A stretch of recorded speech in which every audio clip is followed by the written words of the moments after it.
at exactly 12:43 p.m. While the office microwave beeped for the 5th time and someone laughed too loud at a meme, my phone started ringing. It wasn't on vibrate. It wasn't set too loud. It was on silent. But I heard it clearly. 3 slow rings, spaced out, like someone was patient. And that was the moment I knew this wasn't a normal lunch break. If you enjoy stories that stay with you long after the screen goes dark, make sure you like this video and subscribe to Unblinking right now. Because what I'm about to confess is something I never told HR, never told my family, and never wrote in any report. I tried to move on. I really did. But every day at 12:43 p.m., I remember. Our office building sits beside an old freight rail yard that hasn't been used in years. It's not creepy. It's not dramatic. It's just a gray concrete box with tinted windows and bad coffee. 20 years ago, before I even graduated high school, the basement level was sealed off after an incident. That's the word management uses. Incident. No one explains it. No one. I work in accounts processing. My days are numbers, spreadsheets, invoices. Predictable. Safe. The basement is below the storage archive room, and only a few senior managers have the access code. At least, that's what we're told. That day, the office was full. Phones ringing, keyboards clicking. Someone celebrating a birthday near the break room. It was bright outside, sunlight bouncing off cars in the parking lot. The last setting, you'd expect something like this to begin. My phone screen showed a known number. I almost ignored it, but something made me answer. I said, "Hello?" For a few seconds, nothing. Just faint static. Not loud, not sharp. Just a soft, distant hum, like air moving through an empty vent. Then a voice said, very calmly, "You shouldn't be sitting above it." I thought it was a prank. Office humor, maybe someone spoofing a number. I laughed lightly. Sitting above what? There was a pause. Not hesitation. More like the person was waiting for something in the background to stop moving. Then the voice said, "The basement floor was never reinforced." And the call ended. I stared at my screen. Call duration, 18 seconds. I looked around. Everyone was normal. Talking. Eating. A few people arguing about weekend plans. No one was watching me. No one looked suspicious. I tried calling the number back. It didn't connect. I told myself it was nothing. Probably a scam. Probably a bored teenager. But something about the way the voice spoke bothered me. It didn't sound playful. It sounded factual, like someone reading a report. I went back to my desk. At 12:58 p.m., my phone rang again. Same unknown number. This time, I didn't hesitate. "Who is this?" I asked immediately. The voice responded without greeting. The water rose to chest level. My stomach tightened. "What are you talking about?" 20 years ago, the voice continued. It started at 12:43 p.m.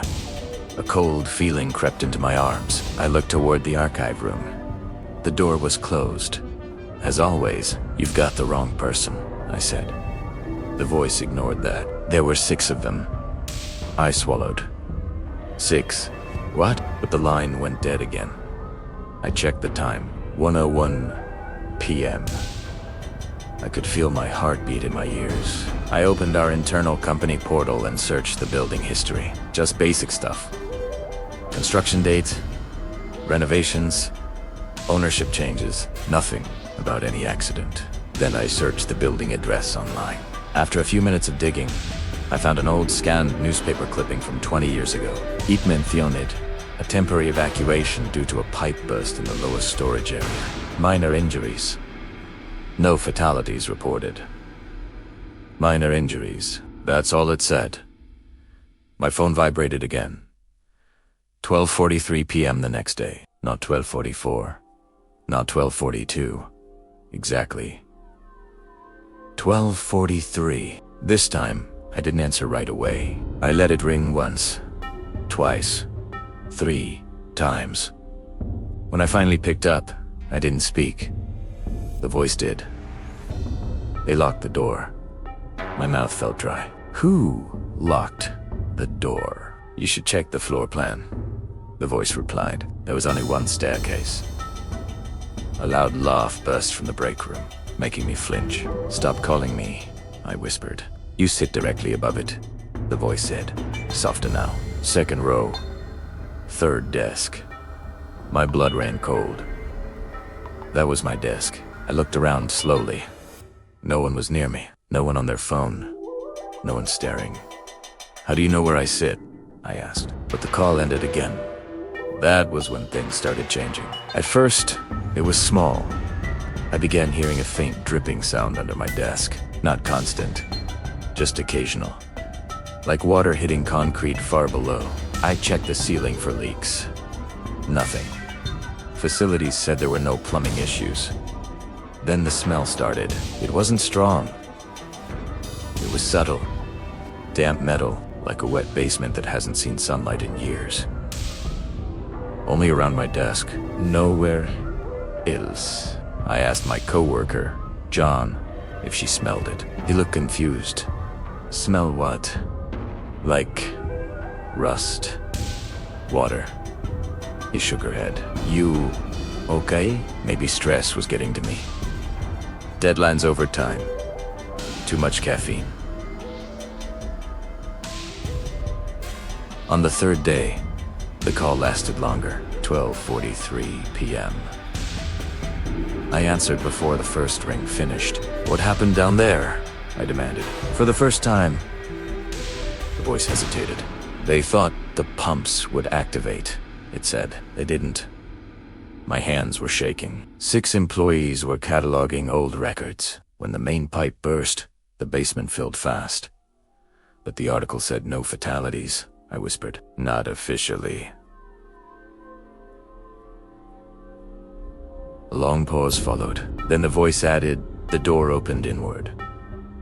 My heart stopped for a second.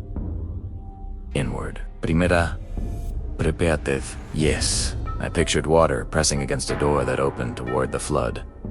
They pushed, the voice continued. But pressure builds. My throat tightened. Why are you telling me this? I asked. Another pause. Then, quietly, because it's happening again. I almost laughed. It sounded absurd. There's no flood, I said, louder than I meant to. A few coworkers glanced at me. The voice didn't argue. Instead, I heard something new on the line. Dripping. Slow. Echoing. My chest felt tight. This isn't funny. You should feel it by now, the voice said. Feel what? The vibration. And that's when I noticed it. A faint tremor beneath my feet. So subtle, I thought. I imagined it. Maybe it was a truck passing outside. Maybe construction nearby. But it lasted too long. Low. Constant. I stood up abruptly. My chair rolled back. The floor felt hollow. I told myself I was overreacting. Buildings make sounds. Pipes shift. Metal contracts. But the dripping sound was louder now. Not in the room. In my phone. You're the only one who can hear it, the voice said. Why? I asked. Silence. Then, because you answered. The line went dead. I didn't sleep that night. The next morning, I arrived early. Before anyone else. I walked to the archive room. The keypad was mounted beside the door. 4 digits required. I stared at it for a long time. Then I typed 1243. The time. The keypad flashed red. Invalid.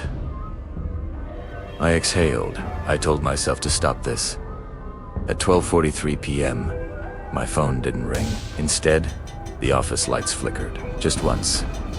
People groaned, playfully. Power glitch, someone joked. Then my desk phone rang. Not my cell. My desk phone. Internal line, I picked it up slowly. No greeting, just breathing. Then, it's at waist level now. I stood up so fast my chair tipped over. What do you want from me? I shouted. Heads turned. The voice remained calm. You're closer than they were. My vision blurred for a second. The vibration was stronger today.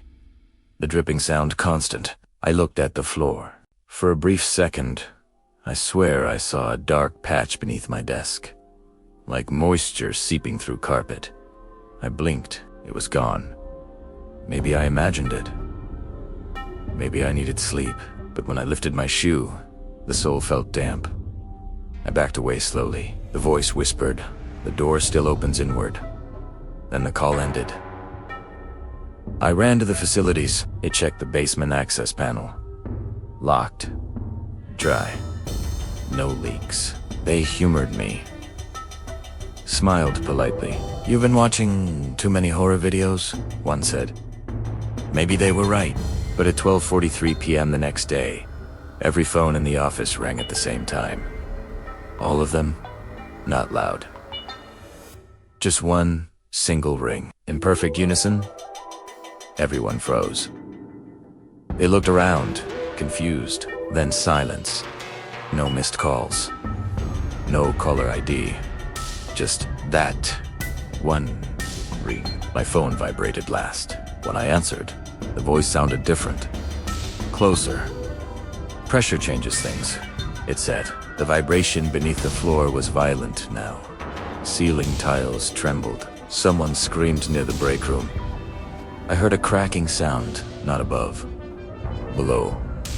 And then the floor beneath my desk shifted, not collapsed. Shifted. Like something pushing upward from underneath. People ran. Chairs fell. The archive room door burst open.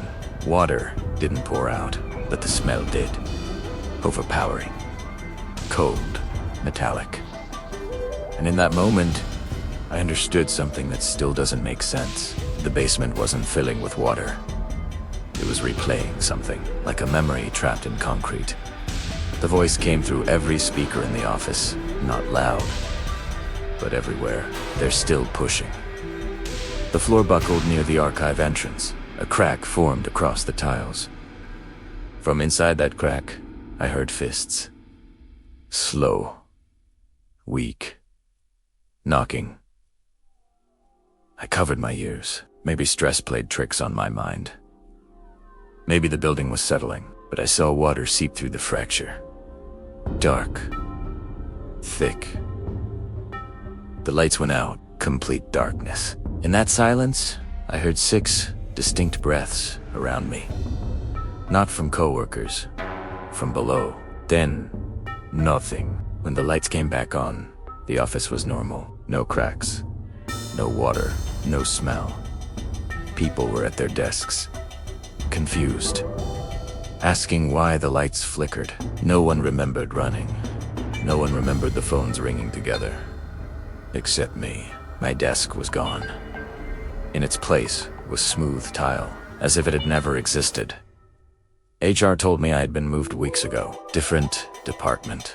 Different floor. They showed me emails I don't remember sending. I checked the staff list. My name wasn't under accounts anymore. It wasn't anywhere. At 12:43 p.m. today, my phone rang again. Unknown number. I answered.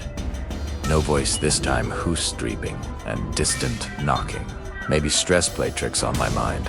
Or maybe some places carry things we simply don't understand. But one thing I believe with certainty is this. Everything happens by the will of Allah. Nothing moves, nothing changes, and nothing touches our lives without His knowledge. Everything happens according to Allah's will. And maybe some questions are not meant to be answered. If this story unsettled you even a little, comment below and tell me what you think really happened. Share this with someone who answers unknown calls during lunch breaks. And subscribe to Unblinking.